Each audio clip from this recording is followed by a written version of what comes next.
Welcome back, everybody, to another episode of Talking Triathlon, where you guessed it, we start to talk about triathlon, what we think is probably the best sport on the planet. My name is Tim Ford, and I'm joined by the sexiest voice in triathlon himself, James Bale, coming to us looking very relaxed all the way from Sicily, mate. Buongiorno. Buongiorno. Indeed, mate. You might see the slightly different kind of setting, but I was going to do it on the balcony overlooking the Sicilian hills. But there's somebody out there making more noise than anyone should ever make at this time in the morning anywhere. So I've been relegated inside What are they doing? to lean on the bed. I don't know. It sounds like they're chopping something using a machine chopper or something. It wouldn't have been good. The stereotype isn't the stereotype that they're barefoot stepping on the tomatoes or the grapes or something. And that's a very Italian stereotype, right? It's very warm here, mate. Is it? Everything's on fire. 1 minute this time. Well done. 1 minute this week. Yes. Improvement. But no, life is good. Life is good. Came here for a wedding, and had the wedding, and then had a bit of a week's sort of milling around. It's been not unpleasant. How's things your end? Yeah, good, mate. I fucking wish I was in Italy, to be honest. I'd rather be in Italy than down here at the moment. But I'm hitting the road in less than a month. This time next month, I will be in, what's the date today? This time next month, I will be in London and then going to Nice the day after. So a month tomorrow, I'm heading to Nice. So I'm going to be in Nice for a couple of weeks, which I'm really looking forward to. What am I away for? I'm doing the Singapore race, the PTO Singapore race. I'm in Singapore for 4 nights. Then I go to London for a week. Then I go to Nice for 2 weeks and back to the UK by France. So it's going to be a good trip, mate. I'm looking forward to it. There you go. Lots of moving around for you, mate. Next couple of months. Yeah, I know. I haven't actually. Normally, I travel a lot for work, and I haven't been overseas. It's more be July, so it's going to be like as a real long stint at home this year, which is surprising to me. But yeah, jam-packed back end of the year. I've got this. I'm going to. Got Asia. Got the Middle East coming up, and then I think next year is going to be pretty much jam-packed with travel. But I love it. The other thing, mate, I know we love a little bit of train chat, but I was talking last time. I think I did that set of 800s. I was talking about how well it went. Did it again yesterday, mate, and oh my Lord. I was actually running like an athlete who knew how to run a little bit. It was fantastic. I was hitting paces that I haven't hit in years. Like, well, there you go. Honestly, I put on the carbon shoes. I've got the Mizuno carbon fancy, 6-inch, whatever they're called, and I was running so fast. I was like, this feels like it should be illegal. I feel like it's a bit ridiculous, but it's good ego boost, mate. So no, things are going well. Foot's good. Good stuff. Well, I'm not quite there yet. I'm still doing my rehab runs and I'm still running very delicately. But, I'm feeling the improvement in the rest of life. Walking around is getting easier. Getting up and sitting up. That's what people love to hear. Standing up is getting easier. You sound like the oldest motherfucker on the planet. You do in life with your hips hurt less. But there's some things you do in life that make your hips hurt less. There are the running on a shirt. What are those things, James? Tell us about these things that make your hips feel better. The running, I think, is going to be the last thing to really improve. So it's getting there. I just hate fucking injuries in training right now. It's bollocks. I did appreciate. I think you found a post you put up on Facebook a few months ago saying, does anybody know about my, something's wrong with my hip? This hasn't aged well. And I just replied back and said, I've heard that if you supplement your running with swimming and biking, it's actually really better. You're just like, fuck off. You left triathlon to make the quickest comeback ever. You're back into it in like a couple of months' time. You're good, mate. Yeah, good man. For you. Sport misses you, James. The sport misses you. Talking about the sport missing me, what the fuck's been happening in the sport? I've been on holiday. I haven't been paying a huge amount of attention, but populate us. There's nothing, mate. We had this great idea, right, that we were going to do topic-based episodes or news-based episodes every second week because there'd be lots to talk about. And here we are, and there's nothing to talk about. Absolutely nothing has happened in triathlon. Obviously not. There's heaps. But before we get to that, if you like the podcast and you want to support the podcast, head to patreon.com/talking triathlon where you can sign up, support the show. We have decided, James, that our bonus monthly show is going to be called Remember Blank. Each month, we're going to pick a different triathlon-based topic, and we are going to talk about our memories of it. It might be your first triathlon, your favorite athlete, the best performance you've ever seen. And the whole point is going to be we're going to encourage our patrons to send in their memories, and we will then have a bit of a nostalgia fest talking about some of our favorite aspects of triathlon. So if you like the sound of that, you want to help us do this podcast, head to facebook.com/talking triathlon, Jimbo. There is literally so much to talk about this week, but I think the place to start is something we were talking about at the end of last week's episode. We were having the discussion about Magnus in Nice, and me talking about Gustav Iden and saying that I think we're probably going to see Gustav Iden race Nice this year. I have a feeling, or it's come out this week, people have found that Gustav Iden is not on the start list for the Olympic test event in Paris in 2 or 3 weeks. So there's a lot of more people who are sort of saying, yeah, I think that it looks like this might be happening. I'm not sure how much you've kept up to date with this, mate, but what do you think? We've seen that Gustav is, as I said, he's ranked in the, 79th or 80th or something like that. He's well outside he's the third best ranked Norwegian athlete. They've only got, potentially 2 spots at the moment. What do you think we're looking at? Yeah, look, if he's not on that test event start list, that's a key indicator, isn't it? For the fact that he's either making decisions himself or decisions are being made for him that perhaps he's not going to be racing in Paris. Now, an athlete like Gustav, he had his heart set on Paris because he wanted to see what he could do at the Olympic level before, time came in his career where long course was all that was there for him.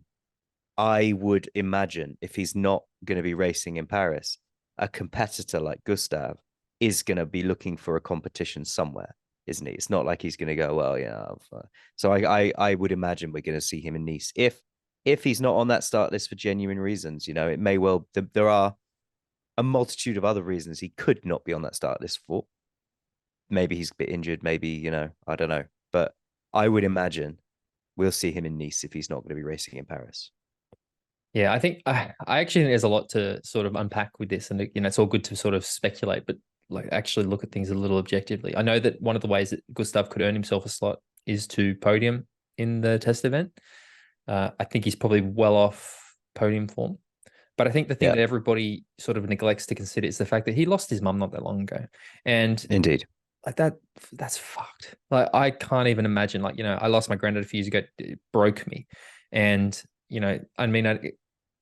We both know Chris really well. We people who've been in the sport a long time know Chris McCormack's story, where he was the favorite. He was the best ranked short course athlete in the world, and his mum died, and he, it derailed his attempt to qualify, and he never raced in Olympics. Like it'd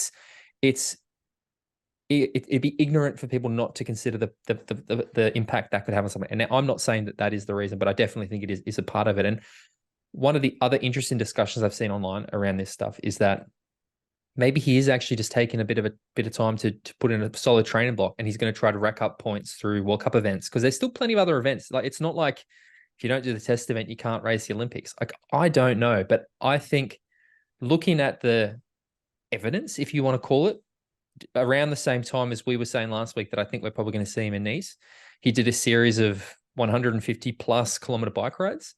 I saw that on his Strava, and I'm thinking, well, that's not really short course preparation, or maybe it is if you're a Norwegian, I'm not sure. But the fact that he's also on that PTO Asian start list, again, I don't think that's probably something you're doing if you're fully committed to short course.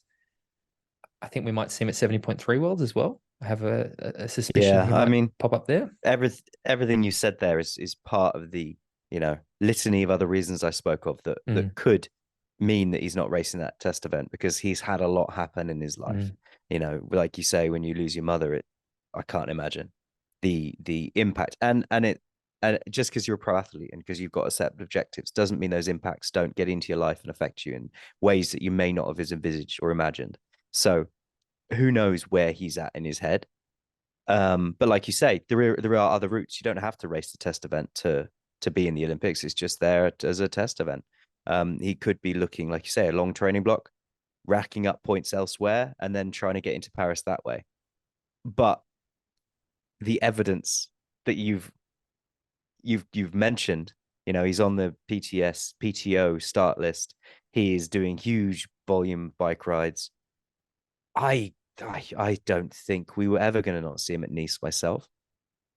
I think we'll see him race Nice, and the 70.3 Worlds as well is a strong possibility there. Yeah, he's so good at it, mate. He's so good at it. I genuinely think we're going to see him at Nice. And again, I don't know anything. I just if I was his manager, if I was his agent, if I was Adam, I'd be going, fucking please go to Nice, mate. Like, I guess the sort of shock about it all, like we talk about how short triathlon's memory is Gustav's basically vanished this year. Like you think yeah, I've seen him do the occasional thing, but he's not been visible this year, and he's not a big social media guy. He has sort of just gone, and again, I get it, right? Like, he's been through some absolutely terrible things this year, but I hope, I mean, the other thing as well, that I know that a lot of people who are sort of on the inside of triathlon, I don't know how public it is, but there's been whispers, rumblings, confirmation. I think Christian recently said they're not part of the high performance program for Norway anymore. Like there's been a falling out between Gustav, Christian, and the federation. We know that federation reported when there was that appeal about the shoes that Gustav used in Abu Dhabi last year. That was Norway who did it. It seems like they're probably on the out a little bit. So there's so much, which is really strange. Isn't that really strange? I don't know, to be honest. You probably know more than I do, don't you? I'm not convinced that it is super strange. I mean, all you need to do is look at, like, it's I think it's a bit of a trend we see, right? Where, and I don't know what it is, but I mean, I could go on a long time, because I think that the way that short course triathlon is set up is fucked. Like, I think it's absolutely terrible. The restrictions that World Triathlon put on commercialization, the reliance on federation funding, which comes with its whole litany of problems, and the fact that you then have these athletes who suddenly find success, and the federation's going, well, we're owed something. Like, I think the whole system is completely broke. I would love to see, I'm going to rant now. I'd love to see World Triathlon just remove all the restrictions around the commercialization. Fuck off the whole, like, having a race for your country thing. Brand the shit out of the kit so that the actual short course athletes can start to make some money, so they're not relying on the federations. I'd love to see it happen, but I think that there's a history, right, where you see that this happens. The federation supports the athlete when they're upcoming because they want them to do success. And let's not pretend that it's charity. The people who work for the federations have their jobs and get their pay based on the performance of the athletes.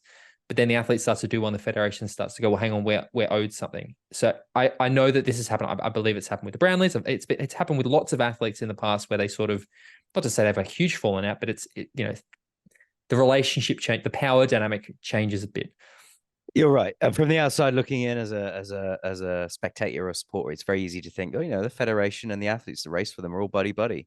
But in reality, it's a sort of dog eat dog world, that one. And it's on when someone's useful to you, they're useful to you, and that goes both ways. Exactly.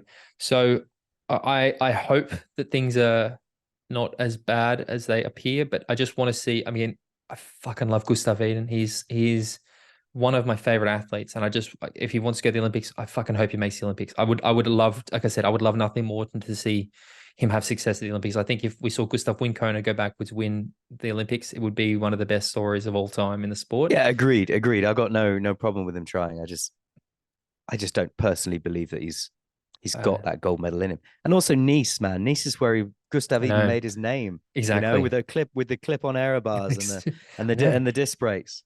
I know. Remember, we interviewed him straight after. You interviewed him straight after we were the first show to get him on, and people were like, "Who's Gustav Iden?" 70.3 world champion. Everybody knows who he is now. But yeah, look, I think that again, I'm very guilty of this, sort of like looking between the lines a little bit, or sort of, as you said, compiling the evidence. I think there's a lot of evidence to say that I think we're probably going to see a bit of a shift in direction for him, which will be interesting. And again, like I said, it changes the dynamic and the way that Christian's going to have to race that race, because he had Gustav in Tokyo. And I don't know, but I don't see Vettel racing for Gustav.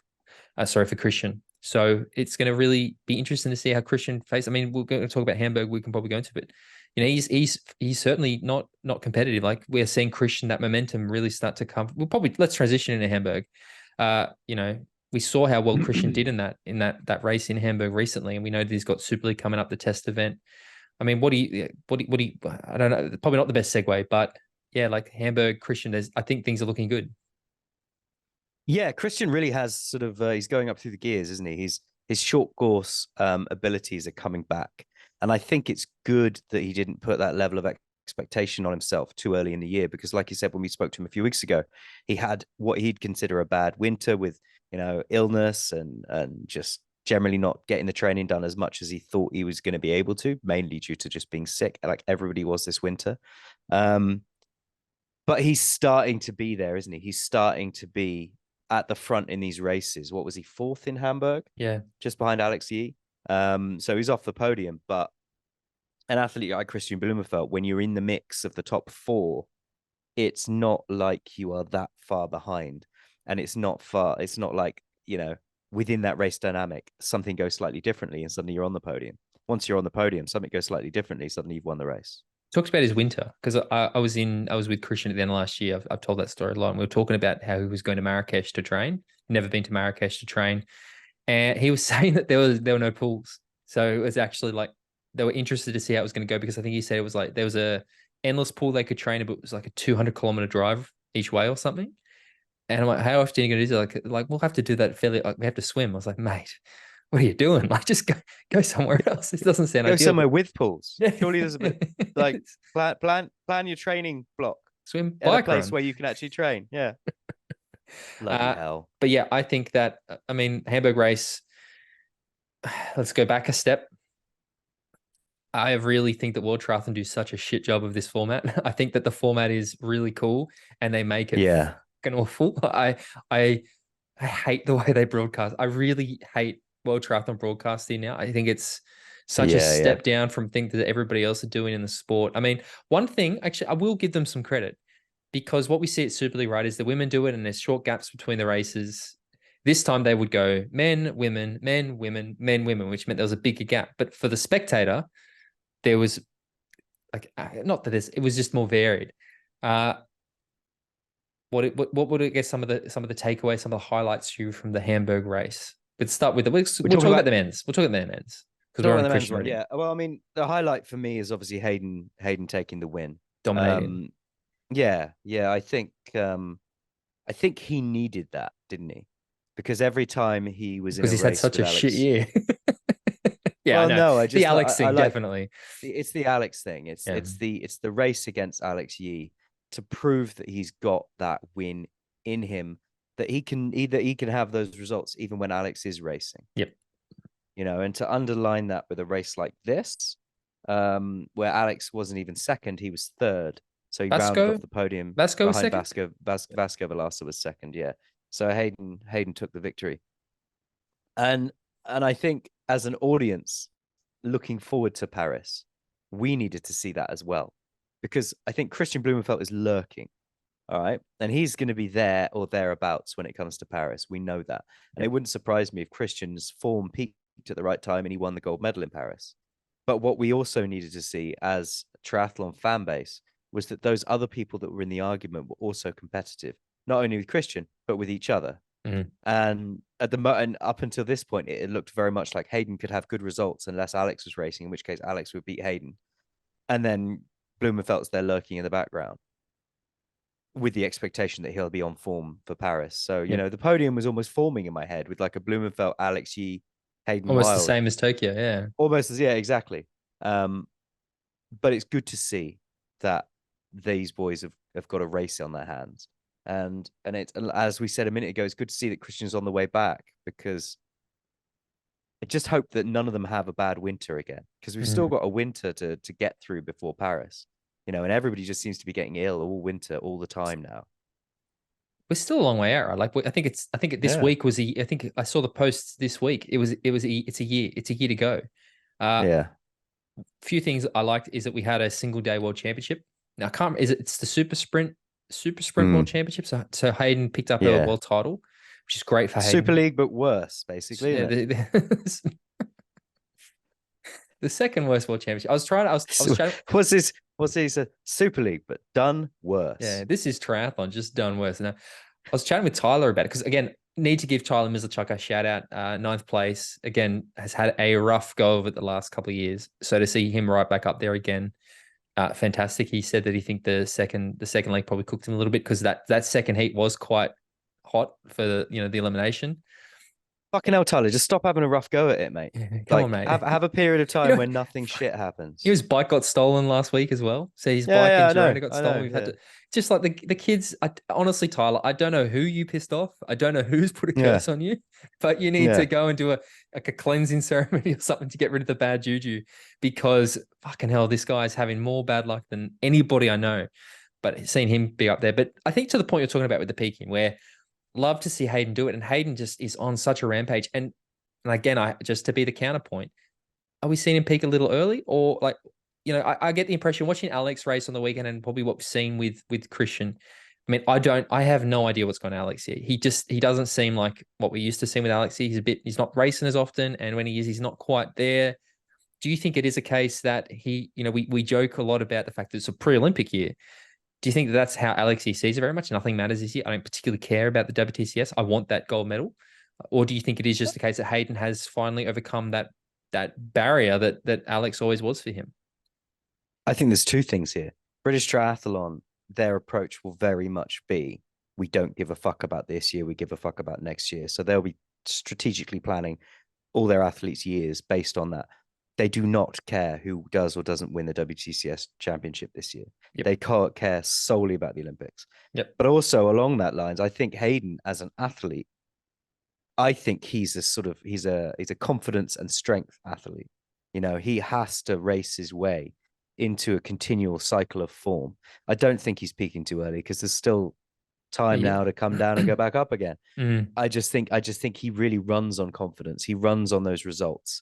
And so it's two different approaches. Alex Yee doesn't seem to be someone who runs in the same way, whereas Hayden needs that sort of momentum going into an event like the Olympics. Like you say, like a bit of a rampage that he's been on. And that rampage, I hope, will continue all the way to Paris. Can it? Do you think it is? Or do you think that's too big an ask to maintain this for a year? Like, do you think there has to be a drop-off? And if there is a drop-off, what do you think that would do to him? Yeah, no, I think, of course, there has to be a drop-off, and there has to be some recovery, and there has to be some strategic thinking. But hopefully that drop-off will come at the right time in the off-season, where he'll just have a good year this year, good, solid off-season, no illness, no sickness, good training block, and then come into a build-up to Paris next year. So would you see it based on that? Do you think we could see, I'm thinking the way things are going at the moment, we're probably going to see Hayden get the WTCS title this year. But there's 2 stages left. There's Sunderland this weekend, and then there's Pontevedra, the grand final. We've then got Super League Triathlon kicking off in September. Do you think we could see Hayden win the whole thing? Do you think we could see him, like, what I mean is, I understand that there might be the drop with the off season, but do you think we could see him literally from now until the Olympics next year win or podium at nearly every race he does? I think so. I think as injury and illness aside, I think we'll see Hayden do really well in the WTCS series. We'll see him do really well in Super League, and then he'll have to have a bit of an off season, bit of recovery, and he'll bounce into next year. I think he needs that. I think he's a confidence athlete, and he needs to have those string of results behind him. Whereas I think British Triathlon and Alex Yee will be a bit more, a bit more sneaking around the edges a bit.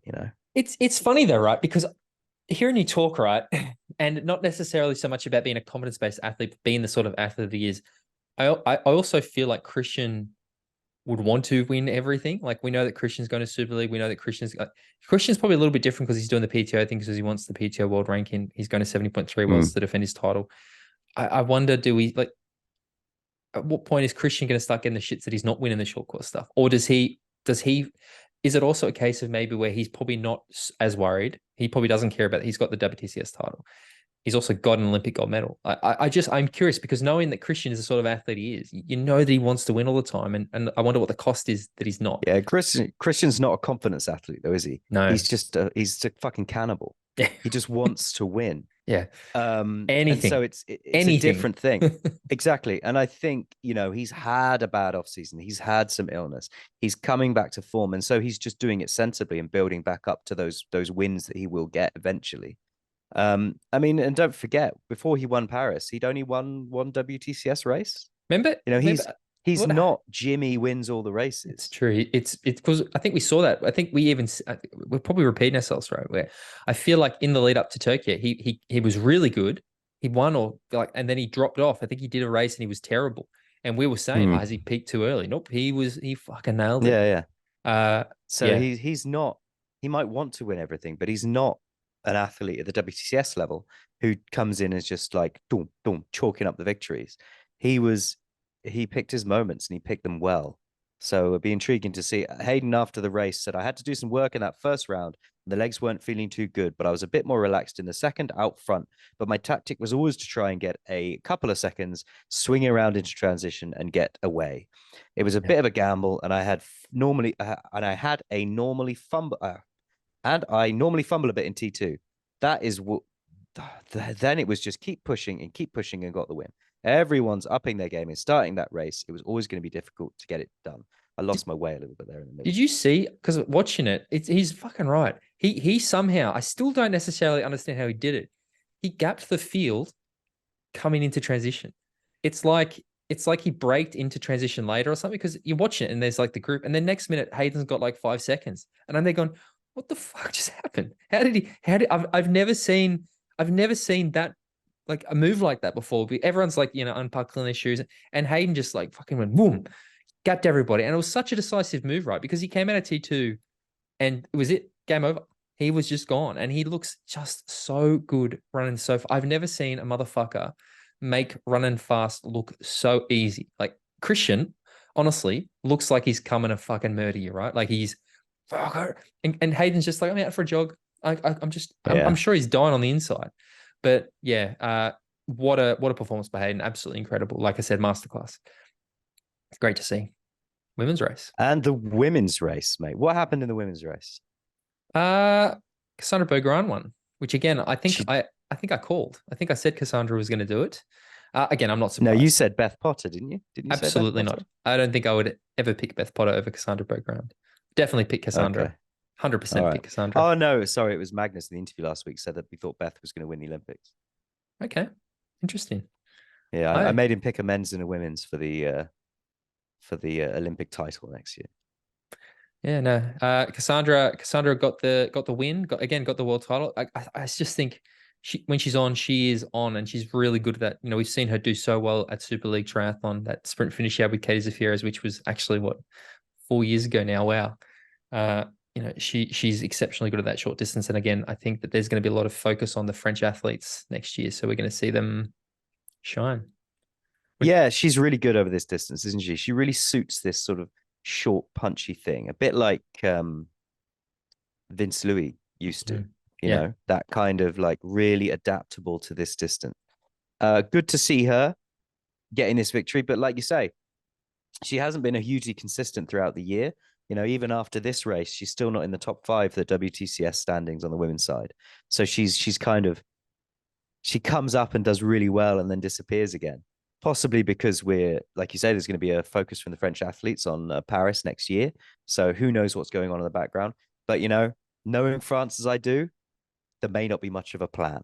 They have their own ways of doing things. So it'd be interesting to see where her form will be come Paris. But I do love her as an athlete, and I love to see her do well. Yeah, again, I'm going to say that I think she's probably going to win the gold medal next year, to be honest. I'm happy to make that call. I mean, I think I said to her in 2019, you're going to win a gold medal. And I definitely think that she's going to go in that French race again. If she's on, very hard to beat, but there's so many women that can do that. The other thing as well that I want to talk about is Gwen Jorgensen, because again, I think we both really, really want to see Gwen just, be so successful. I love the fact that she's making this comeback, but didn't have a great performance. We were happy to see that she made the start list, but didn't really have the performance, I guess, that we would have liked to see. She got sort of, I think there was an incident. I saw an article that she was saying there was an incident in the tunnel, or maybe something happened in the swim, but she came out well back and there's never really close. I think she made the final to repechage, maybe, but was eliminated really, really quickly. But talking like we sort of talked about, right, with Gustav not being on the start list for the test event, I don't believe Gwen is. But looking again, I'd hate to be that American selection. We talk a lot about who's going to get selected. I think America is probably the hardest team to qualify this year when you've got, Taylor Knibb, Taylor Spivey, who else? Katie Zafiras, Sophie, Summer Rappaport, Gwen Jorgensen, and Kristen Kasper. Like, there's a lot of really, really talented women trying to get a spot. And with Taylor Spivey and Summer Rappaport holding 2nd and 3rd in the WTS standings at the moment, they're up there and they're performing well. Yeah.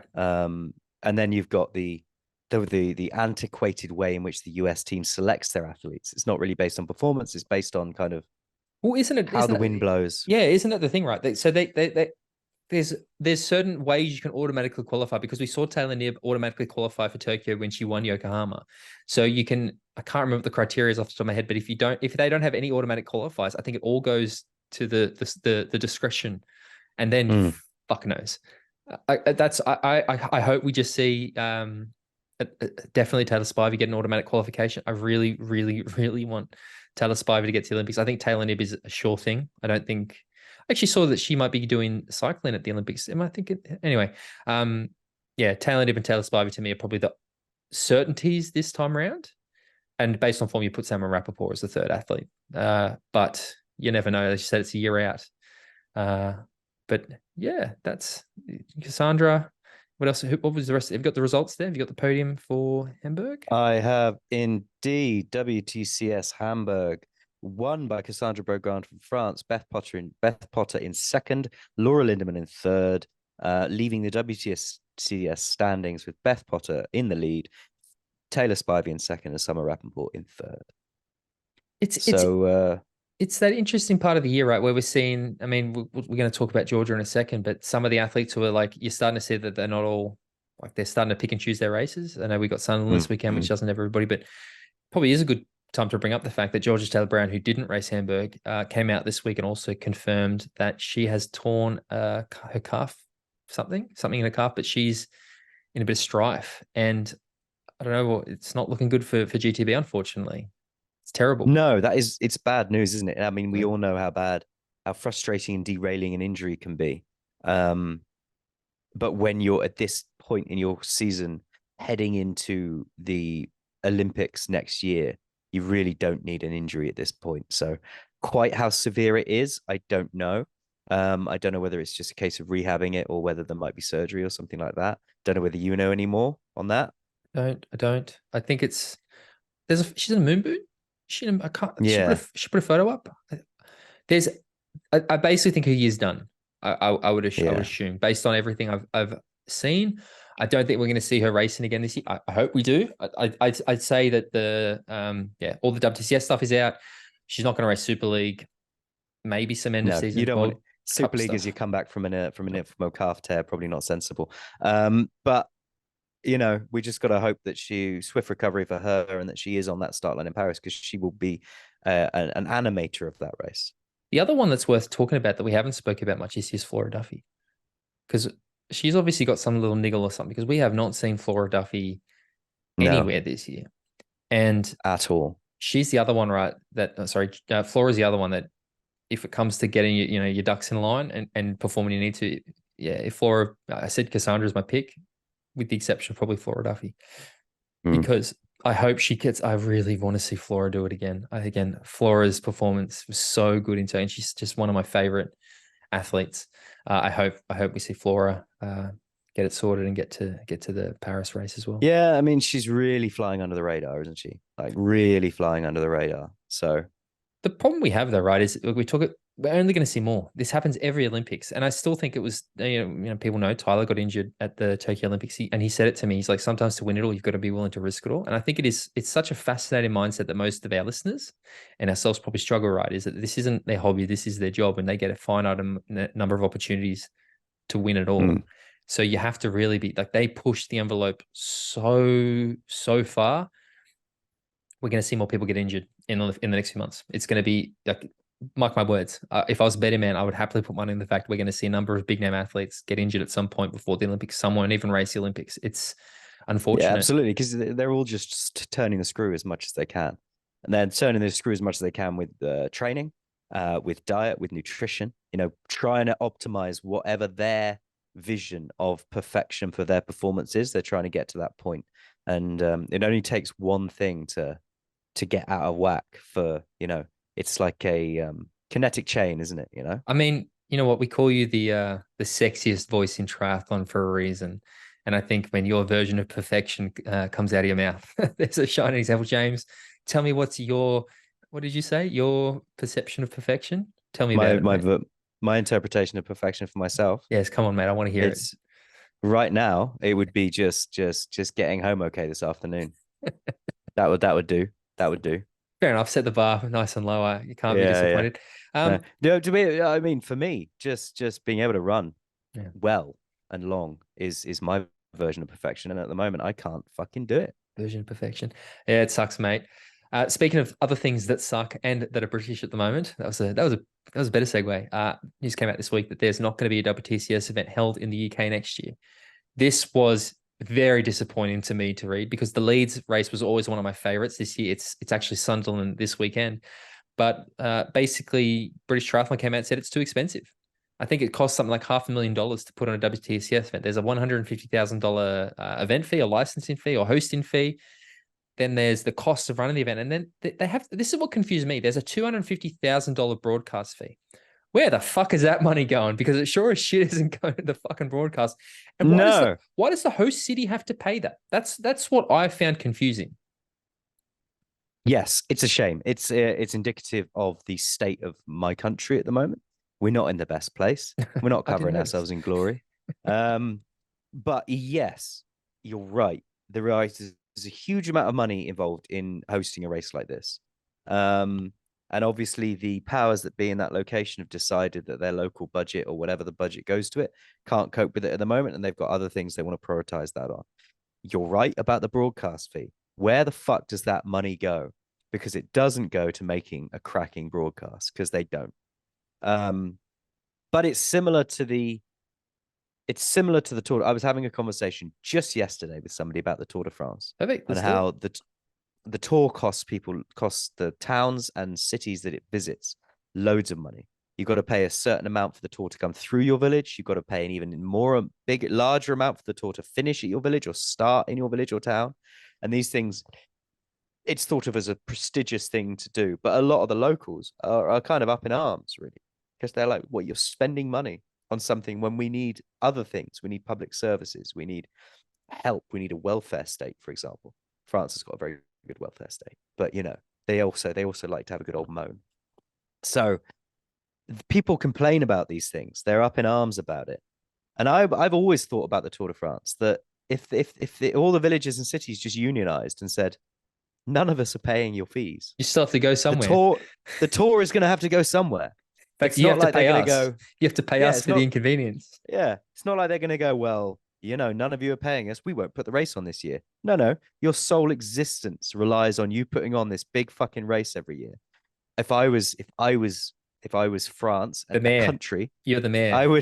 The mayor of France, I would unionize these towns and cities and say, well, look, it's almost as if there was some governing body who was democratically elected to represent the people.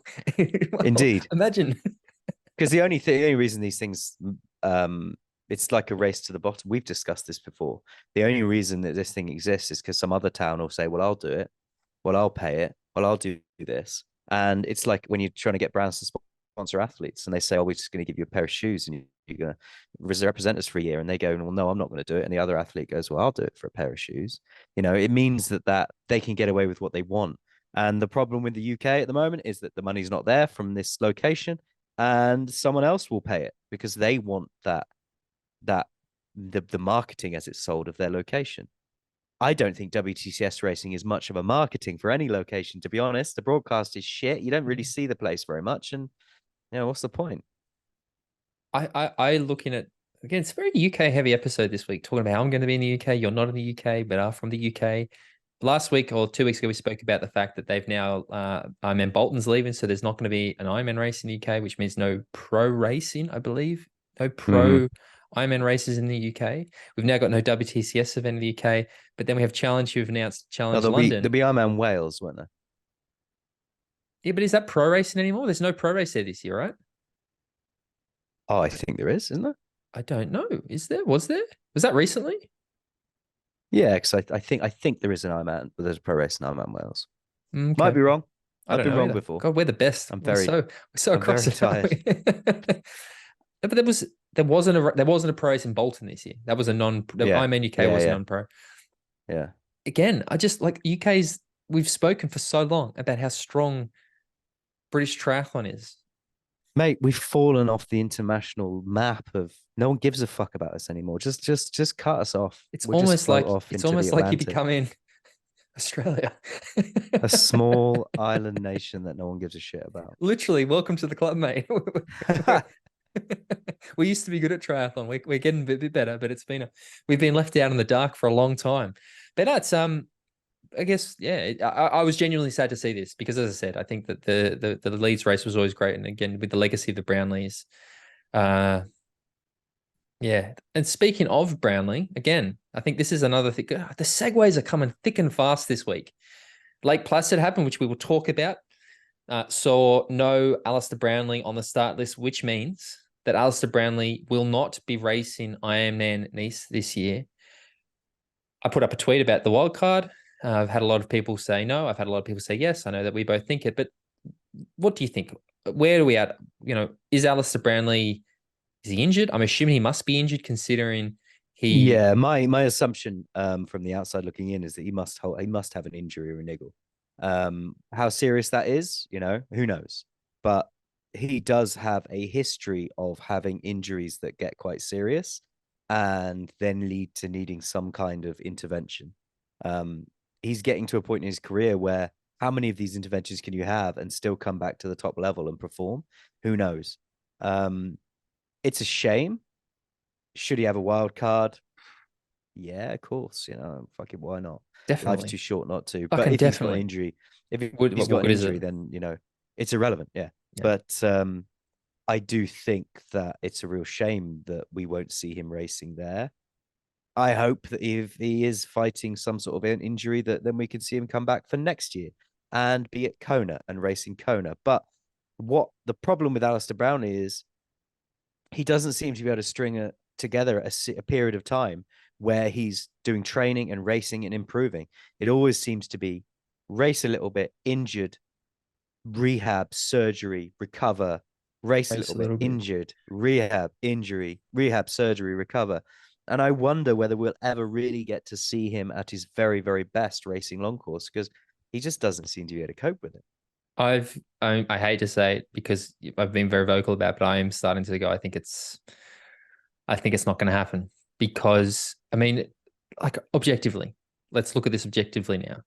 He's not had a huge major world champion, world level, world class winning performance since 2016. 2016, mate. And I mean, you just need to look at last year. You got last year, three opportunities to excel. St. George missed it. Sub 7 missed it. Kona missed it. This year missed it. It's fucking heartbreaking to me because, again, we've been so vocal about how good I still think he's the most naturally talented athlete to ever do the sport. But it's getting to the point now where I'm starting to wonder, what damage is he doing to his legacy? And I hate to say that because, again, to me, he is always going to be one of the greatest to ever do the sport. But what, like the conversation, again, hypothetically, let's say that Alistair Brownlee finishes, wins Rio, 2016 is like, I'm out, I'm done, 2 gold medals, fucking come at me, I'm good, this is it, I'm not doing this anymore. There's no doubt. And it would have been much like Emma Snowsaw, right? What if?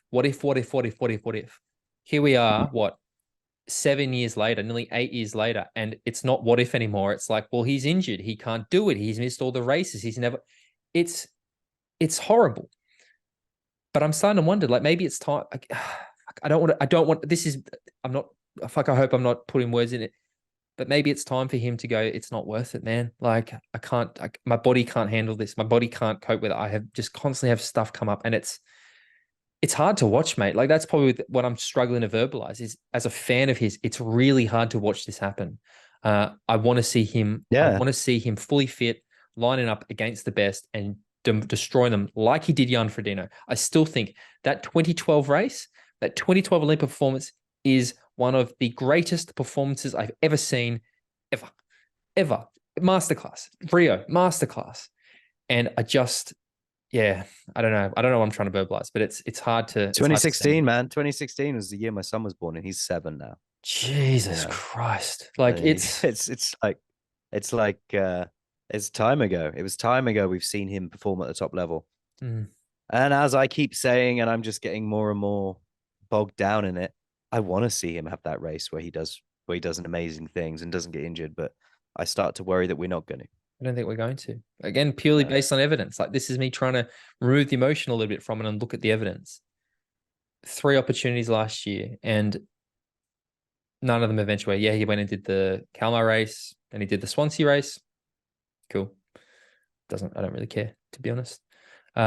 No, We saw him do the Ibiza race, and it looked like there's glimpses of him back to his best. No, fell apart. It's yeah, it's a shame. it's a shame. But Lake Placid happened anyway. Even sans Alistair It did. Brownlee. It did indeed. And what a positive result we had from that. Oh, mate, what a performance. Joe Skipper won the race, smashing the course record by a whopping 10 minutes. It used to be 8:13. Joe finished in a time of 8:03. This is one of the hardest races on the circuit. It's one of the oldest races on the circuit. And Joe won. It was Joe first, Ben Hoffman second, I believe, and third place Matt Hansen. Is that correct? I'm just scrolling down now. I'm pretty Joe sure Skipper won the race in 8:03.46. Ben Hoffman is second in 8:06.06, and Matt Hansen in third in 8:09.51. So yes, they did indeed. And Joe absolutely dominated, didn't he? He took 10 minutes off the course record. Yeah. Got out of the water 4 minutes down. I think he caught up to Josh Hamburg about halfway through the bike, and then him and Josh put in a bit of a surge, got away from everybody, and Joe attacked with about 30K to go or something, or just before, got off the bike with about a 60-second gap off Josh and a few minutes over Ben and Matt was even further back, I think. And then Joe was saying, because I've spoken with Joe a bunch of times after the race, had some good debriefs with him. Tune into his podcast this week to, I guess, get the full lowdown.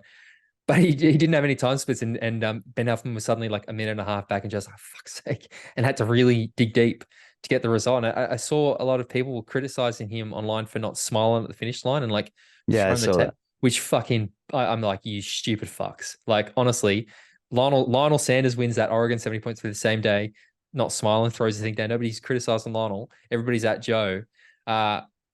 Fantastic. Again, Joe, we talk about confidence-based athletes. Joe, take it well, though, wouldn't he? Take it well. He'd probably shake everyone's hand and, make friends come the end. The handshake was so good, wasn't it?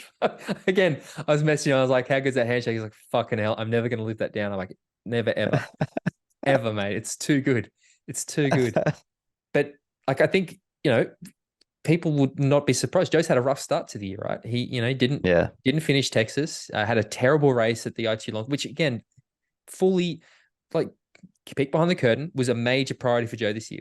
At the start of the year when we were sort of planning his season, that was a big, big race that Joe wanted to win, and it just didn't happen. And then he did Roth, came fifth. He still had his best performance. It was, so there's a lot going against him, and to see him come and get that victory, I think the timing is fantastic. It's going to give, I know it has given him a real confidence boost, and that's what you want. You want Joe going into this next month of training, ready to fucking really rip in, because Nice is going to be a great opportunity for Joe to get a world title. And yeah, I love to see it. I do have to admit, I was a little, hearing how much he had to dig deep on that run, I'm a little bit like, oh mate, fuck, Nice is not that far away. I hope you haven't put yourself into the K-hole too much. But no, indeed. And he said post-race, he said it's regarding Nice, he said it's a decent confidence booster regarding this race. I'll go home, take a week easy, help the missus out because we've got our first child now, going away for a week. I think I'm going to be on dad duty, so it's going to be pretty busy when we get back. Then in August, I'm going to go to Font-Romeu in the Pyrenees to do some altitude training, then go to Nice 2 weeks before the race, practice out on the course, similar prep to what I did to Ironman Wales last year, then when I had probably my best Ironman race. So that will be the plan leading into Nice.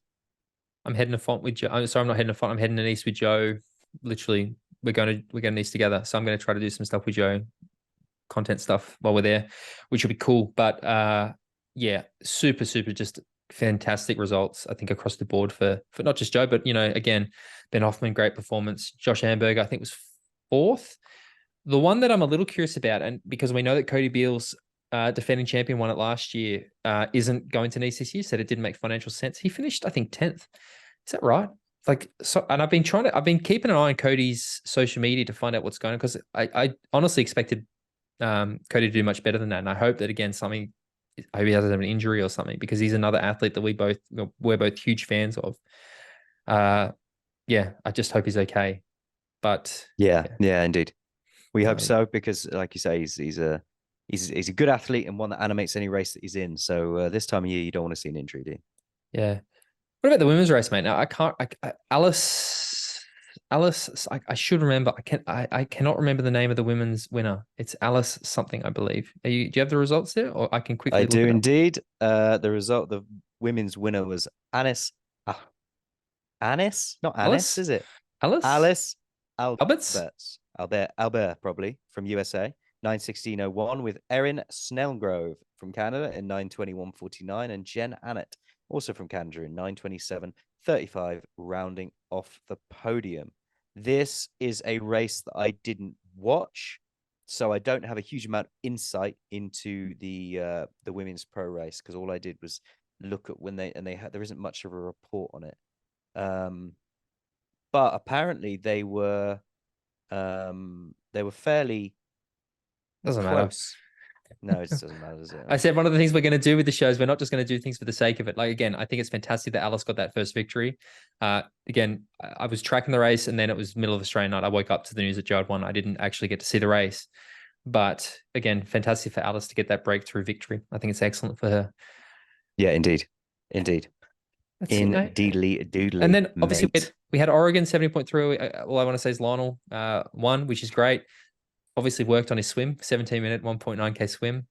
Well done, Lionel. I want to do that race so badly because it's the tightest. It's like a downriver swim. I want to do it. Yeah, that'd be good to see. It's good to see him back, getting a win. It's been a while. I like to see his signature snarl as he crosses the line. Like he's angry with the world.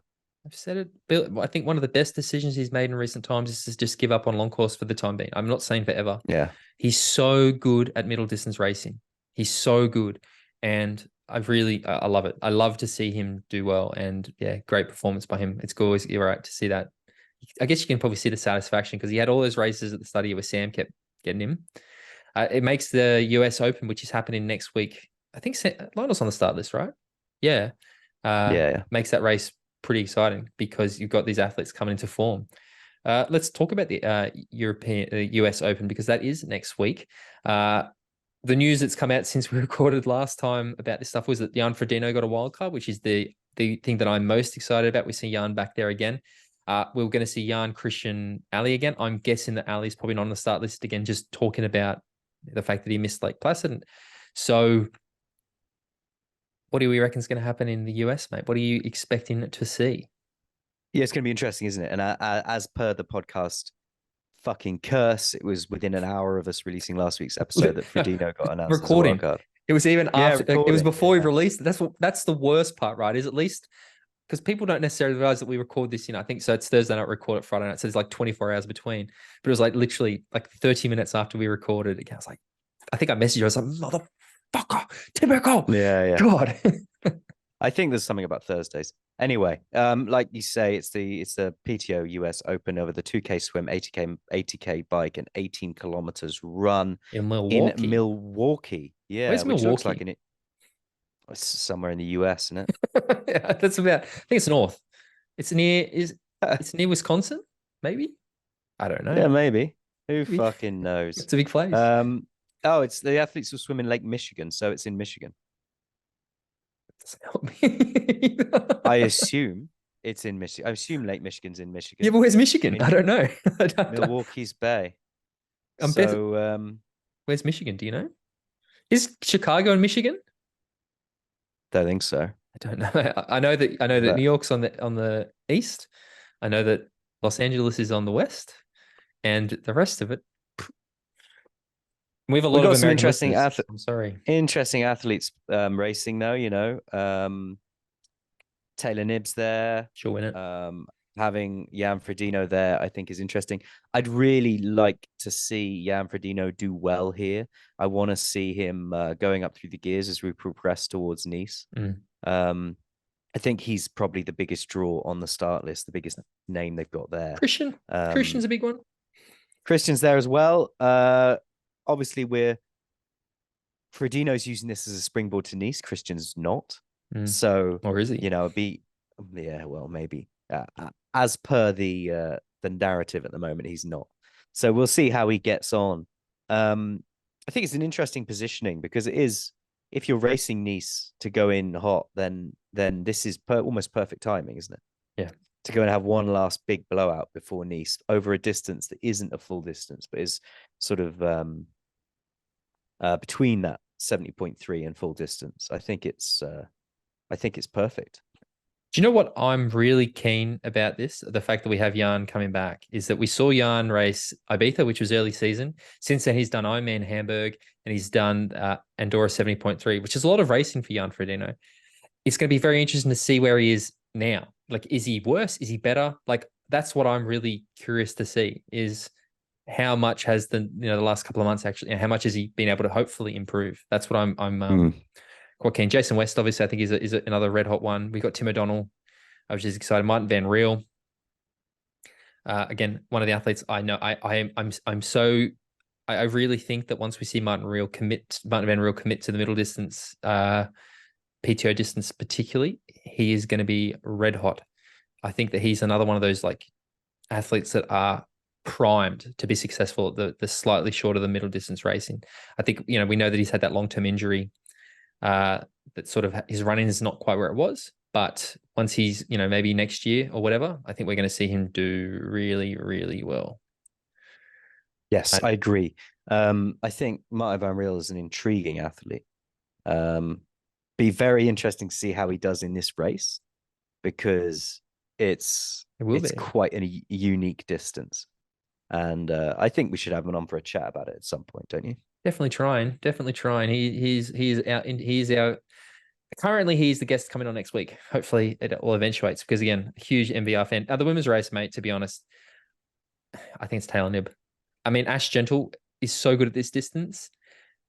Yeah, I mean, I was going to say I think Ash. Taylor Knibb obviously is there, but she fires when she fires and she doesn't when she doesn't. Whereas Ash Gentle seems to be really committed to these PTO races. Where was she in Ibiza? Where did she finish? Was she second? I can't remember. I can't remember either. It was Annie Haug. Emma Pallant-Brown was third. Yeah, Ash was second, wasn't she? She finished second behind Annie Haug. Okay. Yeah, then I think could be Ash. Could be Ash. I think I think Ash is brilliant over this. She was so good. The US Open last year, where she ran all that time into Taylor, was a sight to behold. You're right, actually, but I don't know. I just feel like Taylor Knibb's on a red hot one at the moment. I think she's going to be pretty hard to beat. I mean, again, I don't know. Let's stop talking. How are you feeling about the US Open? Like, how's the excitement levels?